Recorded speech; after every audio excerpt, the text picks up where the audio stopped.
Hello, everybody. Welcome to the Porting Digital to Physical panel. We are going to be talking about how you take video games and turn them into physical games. Having spent a lot of this event talking about the other way, where board games are made into digital games, this is a really exciting direction. And I'm joined by a really amazing panel of people who are more than aptly qualified to talk about this. So I'll be the moderator for this panel. My name is Tomas Rawlings, and I run Auroch Digital, and we did a physical port of our game Mars Horizon. But I'm delighted to be joined by Chris Birch. Hello. Hi. I'm sorry to suddenly got drilling in the background from our wonderful neighbours. But yeah, I'm the founder of Modiphius, and we take lots of video games and turn them into board games and role-playing games and miniatures games. Excellent. And Kieron? Yeah, my name is Kieron Kelly. I'm the product manager for Larian Studios. We made Divinity Original Sin 2, the PC CRPG. And yeah, I'm one of the team of Larian who are responsible for porting over Original Sin 2 onto the board game Divinity Original Sin, the board game. Brilliant. And Chris Cantrell? Hi, I was the product lead on Mechs vs. Minions, the designer of Tellstones, and I'm the creative director of Riot Tabletop. Brilliant. Well, thank you all for joining it, and let's dive straight into the discussion about what we want to talk about. I mean, having a digital version of a board game is really nothing new, but I would say over the last few years we've seen a real renaissance in board gaming and a huge growth in the number of players and breadth of title set. And so what that says to me is, given there's so much happening in the board game space, why would you as digital game creators, and I'm thinking really Chris and Kieron, why are you as digital game creators interested in the physical space? And Chris, take that on first. Sure.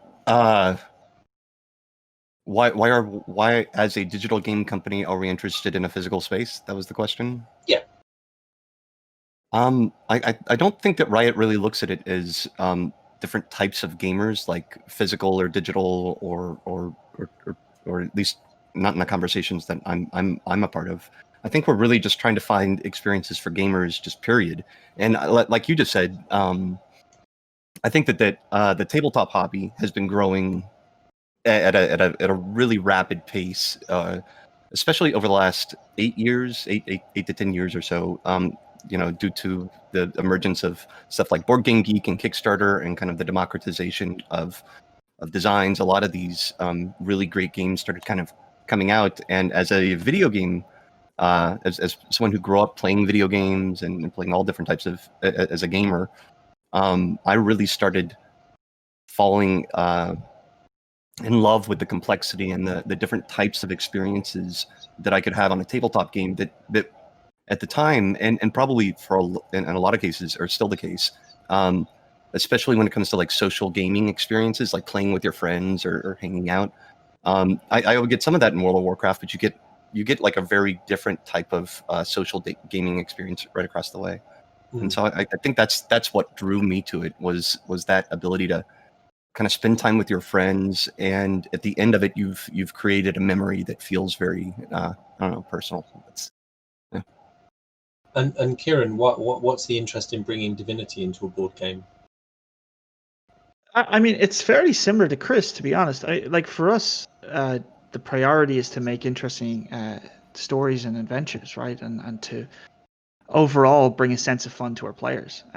So for us, especially when it's been bringing for instance, a lot of our designers, a lot of our team, we play tabletop games, we play RPGs, we play tabletop RPGs, we play a huge amount of obviously computer-based games as well. So it was really just a natural thing for us to do. It was really just a matter of finding the right design that fit with our game that we had already created. Obviously, Original Sin 2 are very precious to us. So creating a game that was emulating that was the priority for us, to make sure that it was still fairly true to where it was coming from.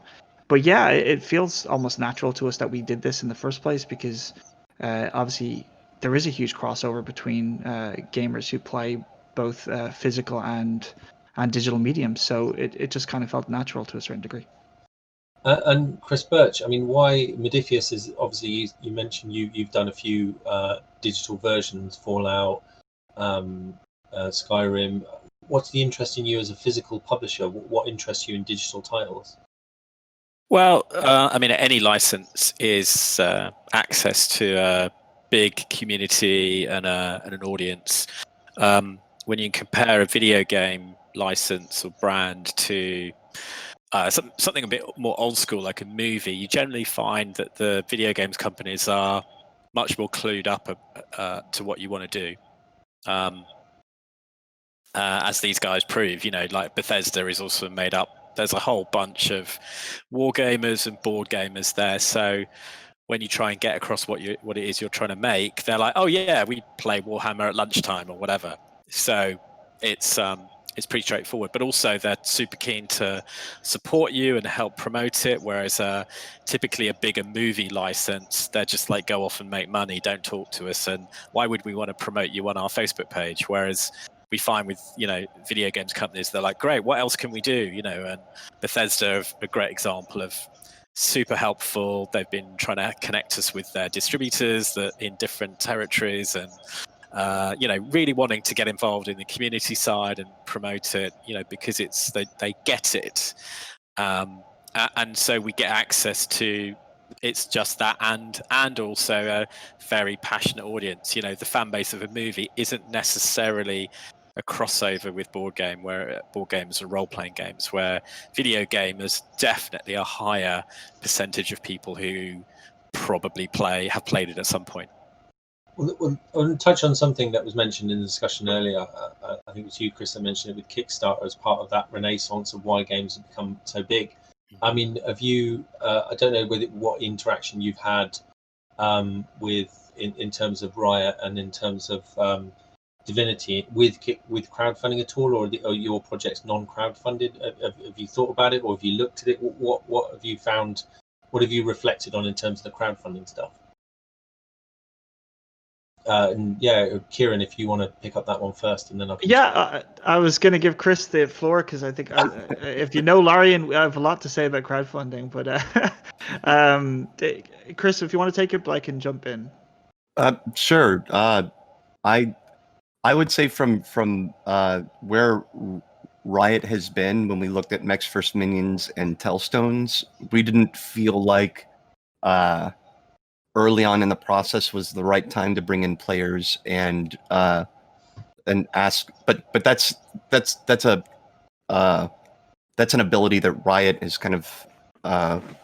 I'm very fortunate to kind of be in that position. If we could avoid that we wanted to. With that said, I'm a big fan of kind of the democratization of getting access to make these games, and I think there's something really exciting, and I think we all benefit when the best games are coming out there, and then when we have things like Board Game Geek, so that we all spot the best games, and then we make even better games quicker. And I think that's when we talk about a renaissance in a hobby that's been around for thousands of years. I really feel like it's stemming from those two factors: our ability to make games easier than we could have 20 years ago, and our ability to find an audience for them.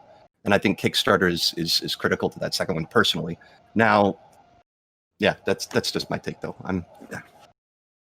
Kieron. Yes. You want to come in on that, Kieron? Yeah, I guess for us, I mean, Original Sin 1 was kickstarted. Original Sin 2 was kickstarted. Both of those video games today have essentially helped Larian where we are today. It's established us as a developer worthy enough to take on Baldur's Gate 3, right? So though the Kickstarter for me and for our company is huge because it gives you that outlet to reach out to fans who will support you, who are excited to play your type of game. And that also stems with board games, right? So, we kickstarted our game, and I think there's a level of Kickstarter that perhaps isn't necessarily appreciated or embraced a lot of the time, where you can bring your community into the development process in a way that's not necessarily easy to do in any other way, right? Even in early access in terms of Steam or the like, when it's Kickstarter, there's a level of intimacy with those backers because they are absolutely your devoted fan base. They're supporting you 100%. They're supporting you while you literally have a dream a lot of the time, right? So there's a level of intimacy with the design process in that regard. So I guess to a certain degree, even I think while the renaissance of board gaming has allowed us to find that audience, there's still that element where we can also work with that audience to a certain degree and get their reactions before the game even hits the tables. Because unlike video games, we can't patch this once it gets printed, right? Like once it's made, it's done. So if we find out that 50% of our audience didn't like a design decision, it's a bit late for that, I'm afraid. I'm not going to patch it and send you everything out in the mail. So in that regard, there's a great level of back and forth with the community that we've been really enjoying as we develop Divinity Original Sin, the board game. Brilliant. And Chris from Modiphius, I know you've done a lot of work on Kickstarter. I mean, how important is Kickstarter to your, what you do? It started our company because it was just me and my wife Rita in a basement flat, and we'd sold a couple of PDFs and had 1,000 email addresses. So yeah, it was critical. Since then, we've been able to wean ourselves off using it, although I'd say it's a bit like the old days of MySpace and Facebook, that I think Kickstarter is becoming a social media platform that people go and hang out in and go, oh, I'm going to go and chat in the XYZ board game page. Oh, I'm also a backer of this other role-playing game. I'm going to go and chat there with everyone for a bit. And so you kind of, and then you're checking out all the new stuff, and it's, rather than spending an hour on whatever social media platform you're used to, you're spending an hour on Facebook, on Kickstarter instead. And for companies like us, it's still a place for someone to go who doesn't have the audience of, say, us, or even as big as, say, Riot or whoever, who's doing has a very big database at the beginning to talk to. But if you're still the small creator that's like, I need to get this in front of people, it's perfect. But for someone like us or whoever, it's a marketing platform now. It's almost it's a great tool to use to get it in front of a lot of people, because distribution is not getting easier, and it's obviously gotten harder over the last few months. So it lets us reach a lot of new people that we might not ever otherwise have seen. Yeah, I mean, one of the things that I found when we've done obviously a couple of Kickstarters, one of the things I found different to doing betas on other games is you kind of know, like if you do a Kickstarter and people have put their money down for your game, and then you share a demo version with them, whether that's a print on demand or a game they can play, you kind of know they're your audience because they've already spent the money on it. Whereas I think there's a risk of just doing a demo. You might get a bunch of feedback off people who are like, well, I just enjoy playing the demo, but I'm not actually going to buy it. And it's like, yeah, but then you're not our audience. Are you skewing our feedback? But yeah. A quick aside on this, obviously with COVID ongoing, and I'm interested in certainly everybody's take on this, is has that affected your plans in terms of physical, given that we're in an uncertain situation of actually being able to meet up and play games, and small game shops are really being hammered with this situation? I mean, starting with you, Chris Birch, as in how's it really impacted you? I know you're there must be loads of stuff that it's messed up. Yeah, organized play has become almost impossible in the short term, because stores aren't open, or if they are open, they probably can't have the organized play tables running, and that's a big part of certainly miniature games as well as board games and role-playing games. We've weirdly enough, we've gone full circle, so we've put the Fallout and Elder Scrolls miniatures games into Tabletop Simulator, so you can go on for free and download the entire starter box and play the game for free, just because we thought, well, it's not a big investment, we'll just let people play it, and if they're playing it, then they're probably going to come back once they can get back with their friends playing. So yeah, it's funny how we've gone a bit of a circle there. It's sales-wise, people are buying online. They are still buying in stores, but we've probably put back some releases. We've tried to not be a bit, because every company has enormous numbers of releases. And the funny thing, about a year ago, there was a whole discussion in the industry about this, just too much coming out, and none of us are going to go, oh well, we'll just release less. because everyone else will keep releasing the same amount, and nature has basically kicked us all up the arse and said, stop releasing so much. And they were all really good games. I mean, it's not like we've got this deluge of terrible games. We're in this sort of renaissance of fantastic games, but there was just too much. Even retailers couldn't cope with the amount of cool stuff coming out, let alone fans who are like, you've got fans who've just had their Kickstarter turn up, but they've just backed a new one. But this game is really good, but I'm going to have to sell it because I want this new one. And, you don't have time to play it all. So I think, the world has slightly reset our industry, which is a good thing. Chris, you look like you wanted to come in on that idea of the just too many good games coming out, the kind of the amount of releases. Oh, you're muted, Chris. Sorry, I got girls in the background. I try and mute when I'm. I definitely agree that there are so many games coming out right now. I find that to speak directly to the question that you were bringing about the time that we're living through right now, I've actually found as a developer, it's created a very interesting set of challenges based on, honestly, shipping Tellstones felt very familiar. We had some interruptions when it came to manufacturing, and then I guess towards the end we had to airship it over because we were worried about trade embargoes and stuff like that. So there are very real problems that are happening, like I guess right now in the world. But even I think beyond that, I've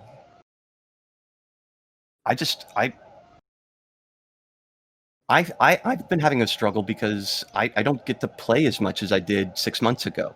My playtesters are a 3-year-old and a 6-year-old, and so the games that I would normally play, I'm either playing on Tabletop Simulator, which is great, but it has its limits, and it really has a special type. Like certain games, I think play for me better on Tabletop Simulator. Like an area control game is easier to kind of take care of than like a hidden role game where you really have to focus on the player. And I really like what Tabletop does to that social experience, that in-person experience. And Tabletop Simulator is an amazing way to kind of bridge that gap for us. But as a designer, as someone who's used to kind of exploring the different physical feature pieces or whatnot, it's a different experience, I think, for me. And it's at times, honestly, it's felt like I felt the imposter syndrome kind of creep in, where I'm like, wow, I feel like I should have played like 10 games in the past 2 months, and I've not. And so that's also a bit jarring for me too. And Kieron, how's it impacted on the work you're doing? Yeah, I think I've got the edge on Chris here because I've got play testers at 5 and 10 as opposed to 3 and 6. But look, I was in line to play like the Fallout Miniatures game. Literally before lockdown happened, I was going to go over to a friend's house and play it, and like this is the sort of stuff is happening across.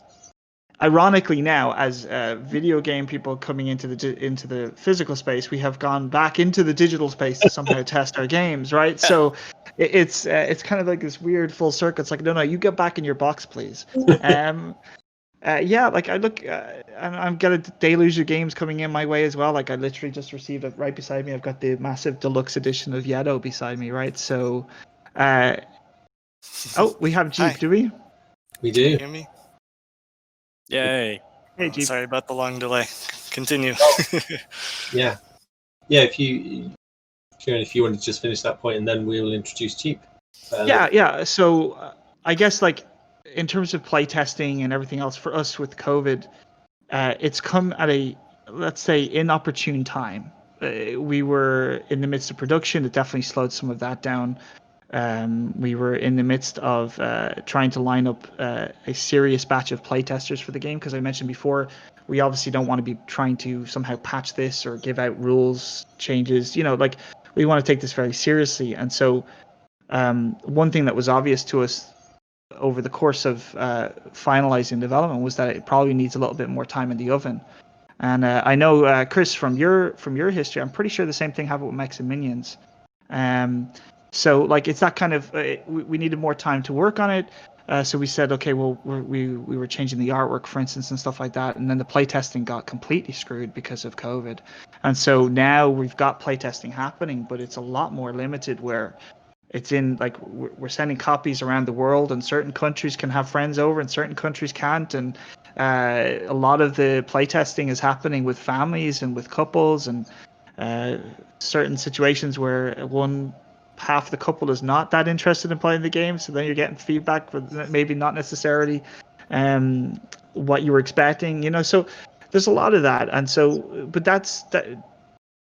I think like it's a weird thing to say, but we're very blessed to be in the industry we're in, to be doing what we're doing, to be talking about tabletop games, and to be part of this renaissance that we were talking about, right? So one way or another, it's not going away.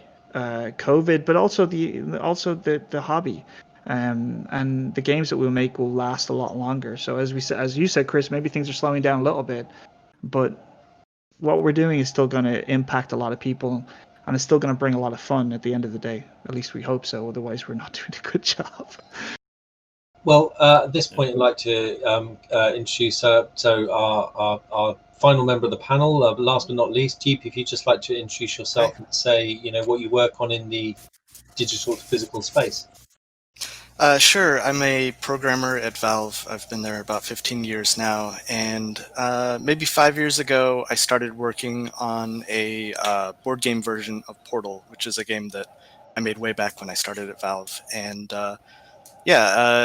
like on the side, just like all the time when I was growing up and all the time at Valve and even now, just occasionally I work on board games on the side. It's not something I've really done professionally, but we did end up shipping the Portal board game and it turned out pretty cool. So that's my experience in the board game space. Well, Right.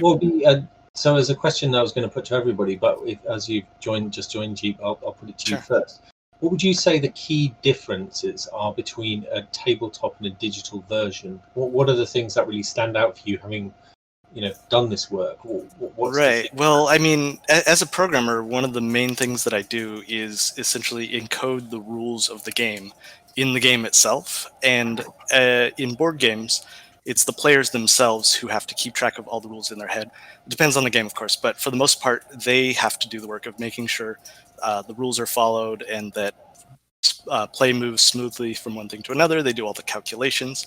And so in general, I find things have to be a lot simpler so that you can do all the math in your head, or that you can understand the state of the board, everything that you see, and can grok what's happening essentially.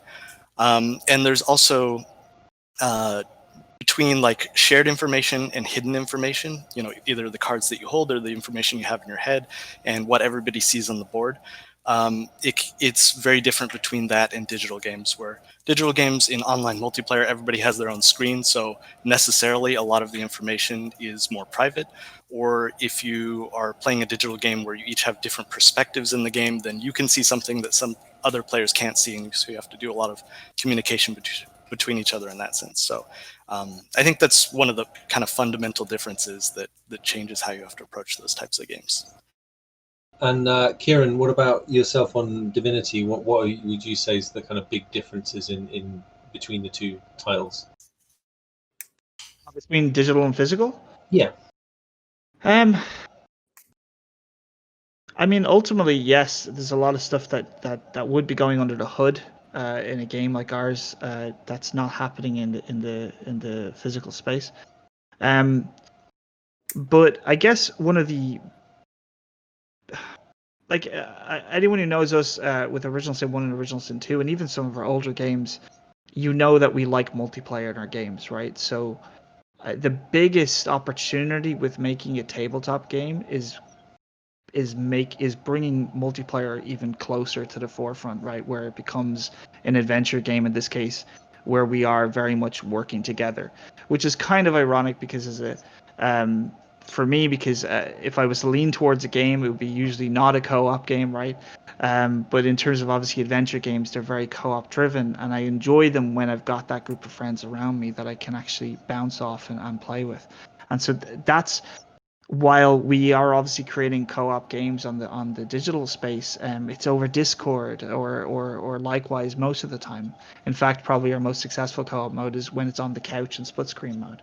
So for us, for me, the difference is really being able to play with that space of, you've got 4 people that are close together that can play off each other. So with the way we're exploring, the way we do our story and the way the adventure unfolds, there's a lot of decision making that's happening, not exactly like a hidden like a trader mechanic or any of that, but you've got that like decisions that you're making even though it's a group. And so there's going to be a lot of opportunity for that dynamic to happen where one of your teammates maybe doesn't necessarily do something that you thought you were going to do. And then there's a lot of hilarity or fun that will unfold because of that. So we've been able to lean into that multiplayer aspect probably even more than maybe we could have in the digital space because of that. And Chris, with minions and mechs, I mean, how have you found that? Because you mentioned when you had the discussion before in email that there's kind of like there's root similarities between that and League of Legends. What do you feel the kind of core differences between the two games are? I feel like they're trying to accomplish 2 different goals. When we first started, well, first off, the game, I picked up a game design from Stone Labrandy, who's one of the best designers that I've ever got to work with on Mechs vs. Minions. He had made a game called Weapons of Zombie Defense with his. He's a designer's designer in that he's just been making board games for his family every year and never to publish, just to do it, just because that's the incredible person that I got to be in his orbit for a bit. So Stone had been, I think, the lead designer on one of the SimCity games and was coming over to Riot. And as he was coming over, he was like, "Yeah, I've been doing these board games on the side," and we took that, and that's what we celebrated. We weren't trying to make the League of Legends experience. We were trying to make Weapons of Zombie Defense and kind of bring that over. But I think in doing that, one of the things that I feel like I've learned a lot, very similar to Kieron while we were going through that process of what experience we wanted to create for players. I mean, if we wanted to make something that was very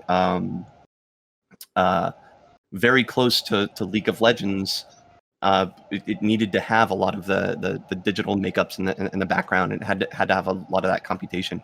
And so when we moved it to physical, one of the biggest struggles that I think that we encountered was teaching the rules, making sure that I remember we would when we got our first copy of the game, we put it in a room and we were kind of standing behind a double.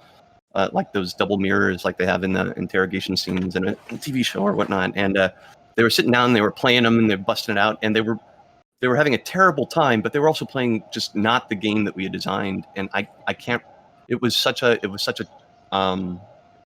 horrifying experience to kind of watch that unfold, because with a video game, you can really put people on the rails. On a video game, you can say, "No, you're here. All right, when you're done here, you'll go to the menu.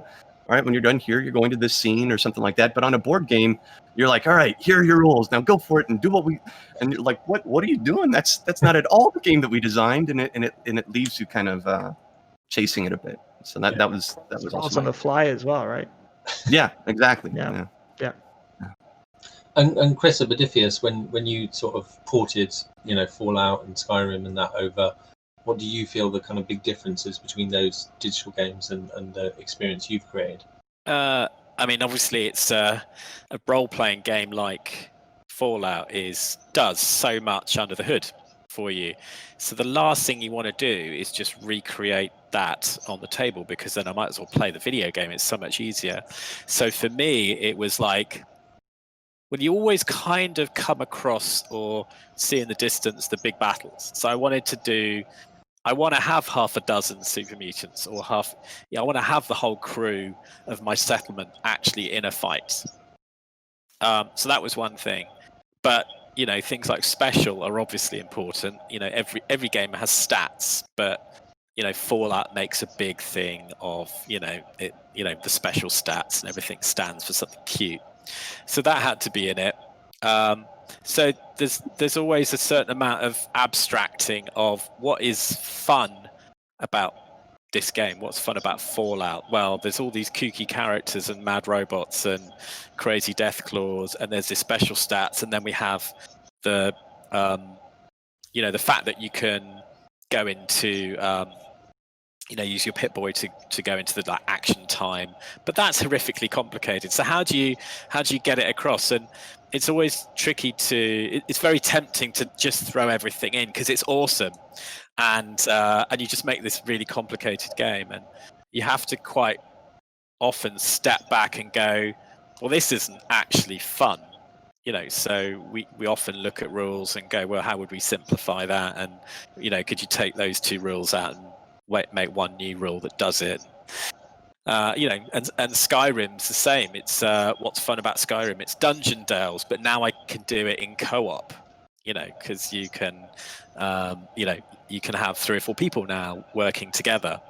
Or actually, it's the big battles. I want to play out the Siege of Whiterun with 20, 30 Stormcloak soldiers. So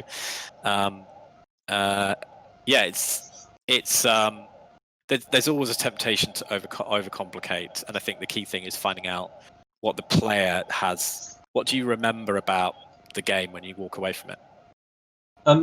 One of the things then would be interesting to know is to what extent, when you're designing it, the kind of physicality of it, and again, having designed both board games and digital games, I find in the board game loop there's something really enjoyable about the physical action. So like in Mars Horizon, when you do the rocket countdown in the digital version, that you get the classic 10, 9, 8, 7, and then the rocket launches.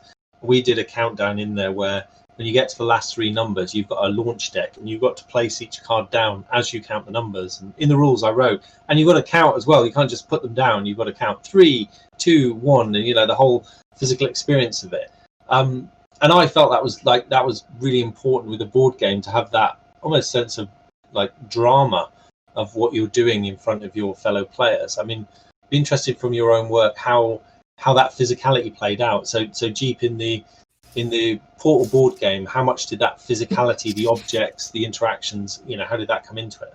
Yeah, it's super important, and it's definitely one of the things that fascinates me most about board games. It's one of the things that I really think about and really like when I work on a board game. So Portal, as an example, one of the things we put in the game, so you're trying to collect cake, that's your points, and your points go on the board.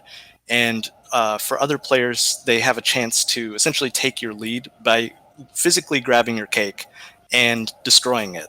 So they can destroy your points by throwing it in the incinerator. So what we did is we added in the board, in the inlay for the box, there's a picture of an incinerator with a little hole in it where it's all the flames are shooting out. And when you destroy somebody's points, they're out of the game for good. They can't come back. And so you literally throw the cake in the incinerator and it's destroyed. And so that's just one example of a physical thing. But actually the board itself, it's like a reconfigurable tile board where every single move of the game, you're picking up a piece of the board and putting it somewhere else. The player has the choice where to put it.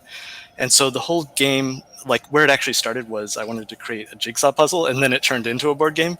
And so the physical pieces of the game are jigsaw puzzle pieces that you're pulling up and reconnecting somewhere else on the board. And that physical action of moving things, when you move it, there's a bunch of pieces that are on the board that essentially you have to, dump off of the piece so that you can turn it over and put it somewhere else.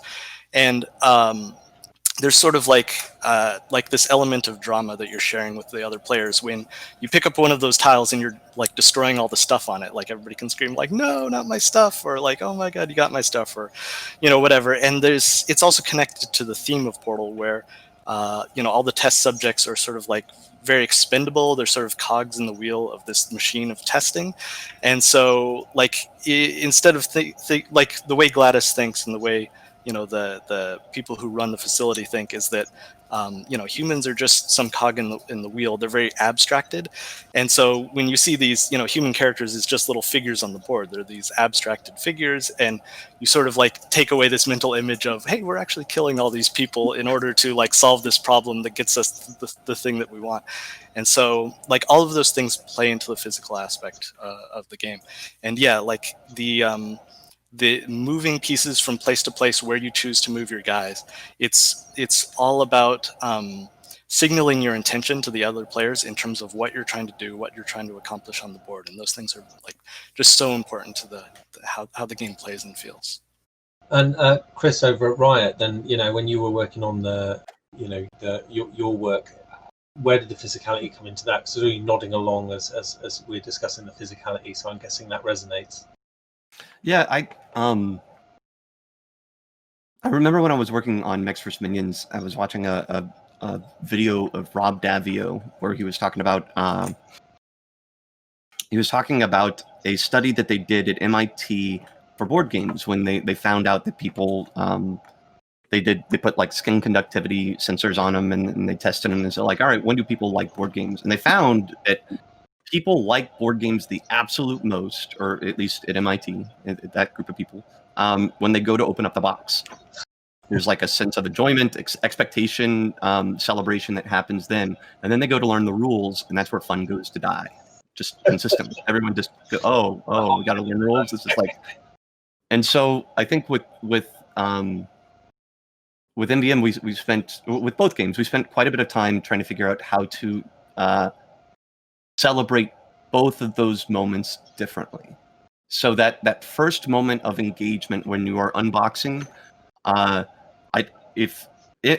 MVM, at least for me, it feels, for both games, it feels very special, and it feels special in different ways.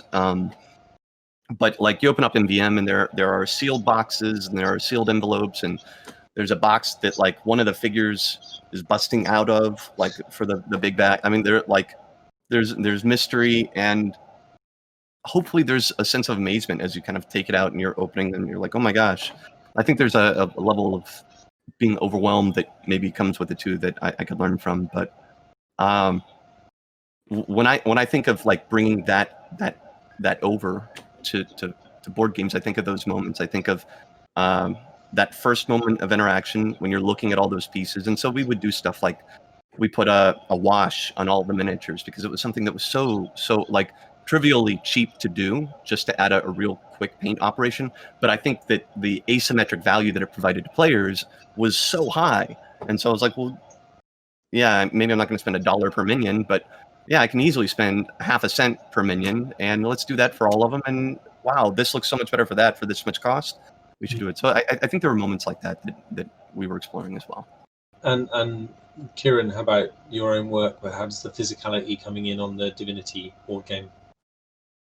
Well, I mean, components and the like are obviously incredibly important. They have to have a very high value for us, because I think one way or another your components at least give a sense of value to the player. I guess to take it the angle a slightly different way, because physicality has become a real thing with part of our design. Because if you think of an adventure fantasy game, you're probably thinking about grids or maps or exploring dungeons in the traditional Descent and these types of games way, right? And that becomes a huge problem for us, because when you look at not a problem, but a challenge, because when you look at one of the core principles of Divinity Original Sin and Original Sin 2 was elemental interactivity. And so very often you might have an oil barrel, and then you would fire an arrow, break the oil barrel, create an oil surface, and it was spilling out everywhere. Then you set that thing on fire and everybody's in it burning. And then you're casting rain to put the fire out, which creates a steam cloud, which you can then electrify and stun everybody in there. So if you try to do that on a physical scale in a grid-based game, you end up with a longer war game than Chris can probably attest to. It becomes a massive 3-hour ordeal just for a single piece of combat. And believe me, we tried. We created multiple different games and designs, and we had different designs where... and I haven't mentioned it yet in this conversation, but we, because we're video game creators, we did reach out to various board game creators as well. And so we have partnered with Larian Studios for this. And so we were talking to a few different designers, and you can imagine the designs that were coming up in terms of grid-based combat, and then how that works with elemental interactivity. And so the long and the short of it, because of that challenge, I believe that physical challenge of what it was, because to physically emulate that would have been tedious, at least for a lot of players.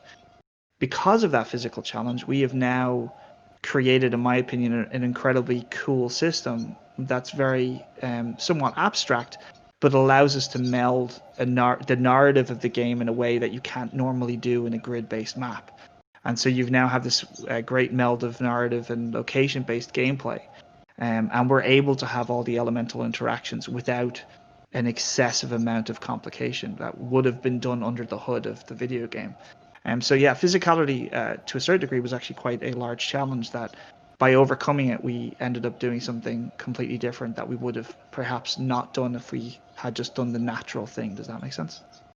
Yeah, definitely. And then, yeah, finally turning to you on this, Chris, I remember being with you at UK Games Expo when you unveiled some of the Skyrim miniatures, and there was this whole bunch of people constantly coming up going, "Can I see the miniatures?" And they were really nice. That I found that fascinating. It's like there seemed to be this real attraction to the here's a tangible physical thing from that digital game.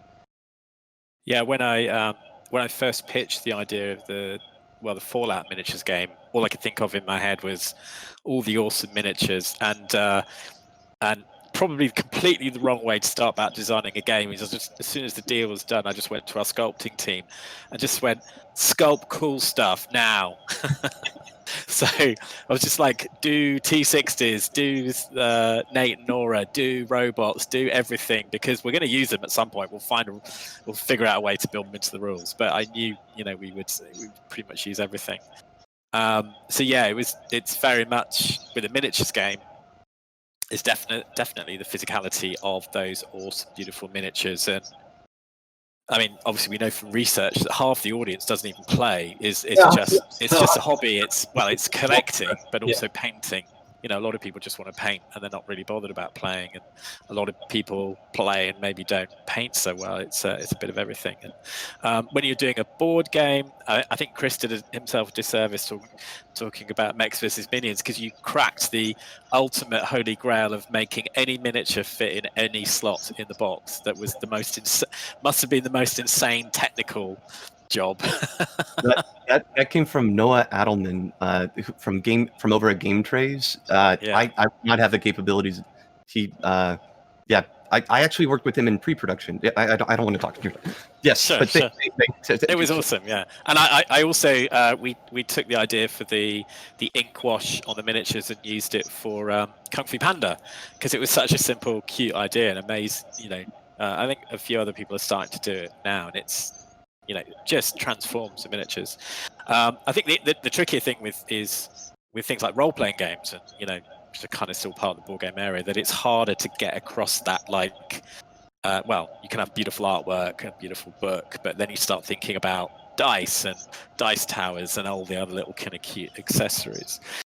But yes, it's probably one of it's as important as the rules. You've got to get this because it costs so much more money than the digital game. You've got to miniatures game is hundreds and hundreds and sometimes thousands of pounds over the course of years. So it's the joke is it's the plastic crack, but it's that kind of like you want to keep collecting the Brotherhood of Steel, or oh my god, I've got to have every storm cloak that exists, and great rules to use them. Well, what would be good to do now, because the time is marching on in a good way, because it's been a great discussion, full of fascinating bits, is I'm kind of interested to give the audience a chance to hear more detail about each of your projects, because I've definitely heard and played a couple of them, but I'm assuming not everybody will have. So maybe starting this time with you, Kieron, could you introduce the audience? What is the board game? What is the loop of the Divinity board game about? And why is it cool? Why would somebody want to go off and, well, they can't get it yet because it's still in development, can they? But why should they get it when it does come out? Yeah, well, you can back on the late pledge manager. Okay. So I think it's important that I describe it as if you haven't played Original Sin 1 or 2, right? Because I think one thing that was important to us that we weren't just appealing to our base audience. So Divinity Original Sin, the board game, is essentially an adventure board game. It's an adventure game. It's designed to play over a campaign. It's it's taking a lot from legacy style stories and experiences where it in this regard you're able to play it multiple times over and have a very, very different experience. So you know what you're getting into. It's about 15 to 20 hours of gameplay, but there's probably the guts of 40 hours in there. You're probably never going to experience it all unless you play 5 or 6 times over the course of your life. Good luck. So yeah, it was important to us that we created an adventure that everyone was going to have a very, very different experience. And even now in playtesting, you're getting that. So the very loop of the game is that you're going to go from location to location. You're going to explore it on, essentially it's a circle of cards, and you explore the location cards as you play. And what's great about that is it's a little bit like an adventure book. So you have a storybook, an adventure storybook, like a pick your path book. You go to the location, and then the book spills into the cards. So the story is still on the location cards as you explore, and you flip over the cards and see what's on the other side, and you do things as you spread out your party. But then at any stage, combat can erupt through those location cards, and suddenly your exploration area is now your combat area, and everything just unfolds from there. And if you get really unlucky, you can spill into a few different combats at the same time. And then finally, it's got a lot of the same type of gameplay that you would have seen in the video game in terms of skills and combats. So we like to say we're a classless system. So if you want to be a knight who wields fireballs, or a rogue who likes to dabble in a bit of aerithurgy, you can do that. And we've got 12 different skill schools that you can pick your skills from. And so there's a huge amount of combinations that you can try out as you play through the game. So you can imagine party of 4, just how many different party makeups you can make. But yeah, a huge amount of it will be replayability and the ability to go wherever you feel necessary for your party and your character. Brilliant, great summary. Sounds fantastic game. And Jeep, do you want to sell us on Portal board game? What's the kind of core loop in that? Why is it cool? Sure. I think I do need to explain Portal a tiny bit because it is pretty different from the board game. So Portal is, if you don't know, it's a puzzle game. It's a first-person puzzle game where you're trying to traverse an environment to get to the exit by solving puzzles, and you do that using a portal gun, which allows you to place 2 interconnected portals. You move into one, you come out the other, and vice versa. But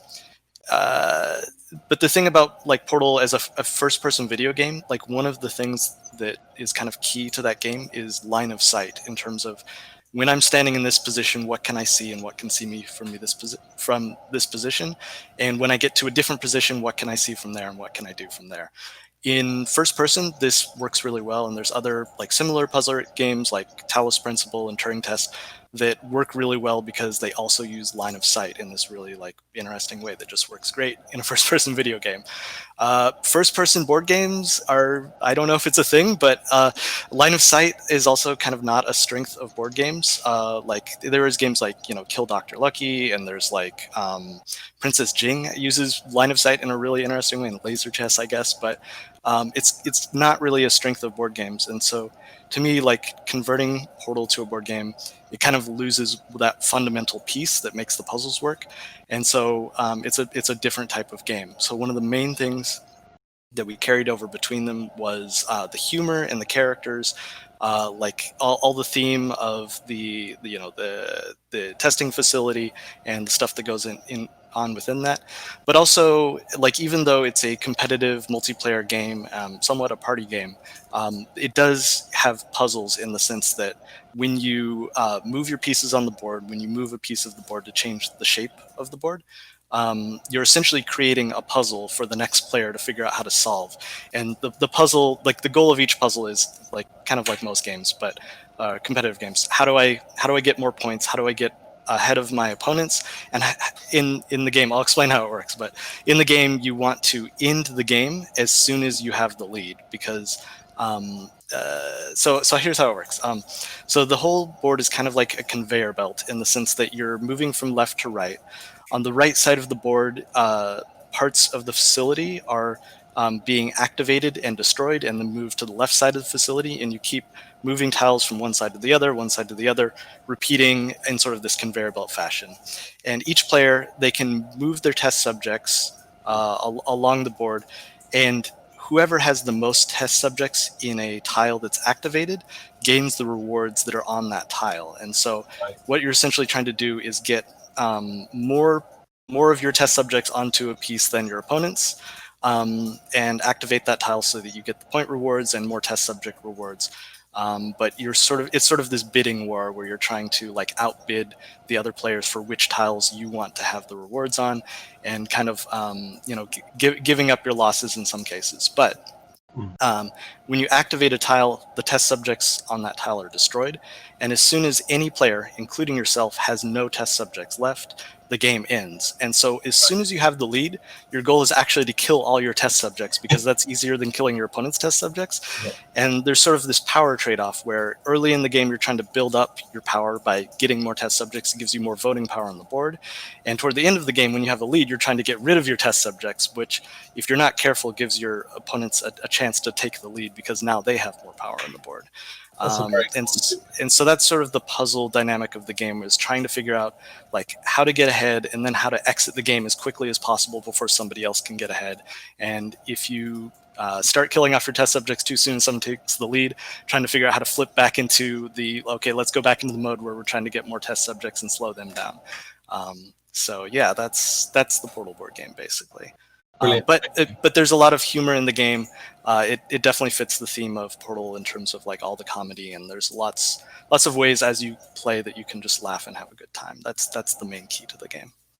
And then we've hopefully got just enough time to both put the same question to to Chris and to Chris as well. So Chris, on Minions and Mechs, if you want to give us a brief couple of minute pitch on what's the core loop? Why is the game played so cool?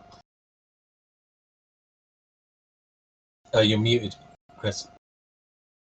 Thanks. Sure. For Mechs vs Minions, I think the core loop, it's a programming game where people draft different moves and then you get damaged and then hijinks ensue.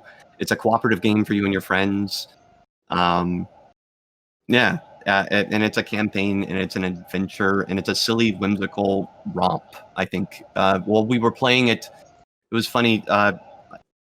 I think when we were originally doing it, I converted it to some of the more sentient robots from our IP, like Blitzcrank or Oriana, or some of the cyborg-type characters. And the game was frustrating. So one of the things that we did was we put some of our most whimsical, silly characters, and we put them on these really absurd-looking robots that they had created. And then when they were like running into walls and stuff, instead of it feeling frustrating or eliciting anger or exhaustion, it actually elicits a lot of silliness and laughs. And so I think it's a pretty whimsical game. And the one that we just launched is Tellstones. And the reason I'll plug that is because you can literally go to our website right now and get the rules and proxy the game. You could be playing it in 20 minutes. And it's a very, very small game. The games are like 10 minutes to play. But I'm personally very proud of it. I think it's it's hard because Mechs vs Minions, I spent so long on it, and then by the end of it, I probably have like one more playthrough to play with my girls. Yeah. But after that, I don't really like I'll play it if someone really wants to, but it's not something I'm looking forward to. Whereas Tellstones, I've been working on that one for years, and each person I play it with, it feels very different. It's a very simple game. It was a hard game to bring to market, but since you can proxy it for free, I'd encourage you to try it. I'm very proud of it. So. That sounds very cool. No, I will check that out. And then I think we've got like 2 minutes left, Chris. If you wanted to pick one of Fallout or or Skyrim, what's the shared core loop on those games? Well, I mean, Skyrim's the new one. I think the big thing with both of them is they're designed for solo and cooperative play, because I grew up as a solo gamer, and my big belief is because board games have gone full hardcore into doing co-op gameplay, is I think the future of wargaming, miniature games, is about playing together or playing on your own, and also narratively, that there's the games are known for being quite narrative heavy. There's a lot of storyline, and Elder Scrolls has big what we call delve mode, which you literally could play on your own or with some buddies and just team up. You can have a character each or some characters and followers. and we're writing a big campaign at the moment, which we're having a lot of fun with, which is very, very narrative driven, where sometimes you've got dilemmas in missions where you might not want to win the mission. It might be more interesting to lose the mission, when you're rebuilding a settlement to discover the history of your family. So it's I've got a big thing about, wouldn't it be great to lose the game because you discover more about your quest. And I always love playing war games where it's completely unbalanced and just seeing what happens.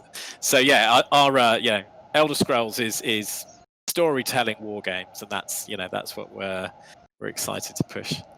Brilliant. Well, thank you all for being part of it. We have just coming towards the end of it, so I want to say a huge thank you for sharing that. It's been absolutely fascinating listening to you all, and unfortunately you've just added a stack more games to my stack of need to plays, so you both damaged my wallet and my time with this, but in a good way, so thank you all. And this will actually be the last stream of Digital Tabletop Fest 2020, so I also want to take this opportunity to send some thanks out to my colleague Ali, who's recording this, to Jeep, your colleagues, Jeep, yourself and your colleagues at Steam, so Alden, Connor, Jay, Kristen, and I'm probably going to forget a few people, which is really bad. Eric and some of the other team who've helped us, who've been absolutely fantastic. So a huge thank you to you all and then a big thank you to all the audience for being part of this stream and hopefully enjoying the event. And please do let us know via whatever method you want what you think, as long as it's nice. If you didn't like it, don't do let us know either way whether you enjoyed it. That would be fantastic. And thank you everyone for being part of it. It's been great. Thank you so much. Thanks so much. You. Bye, guys.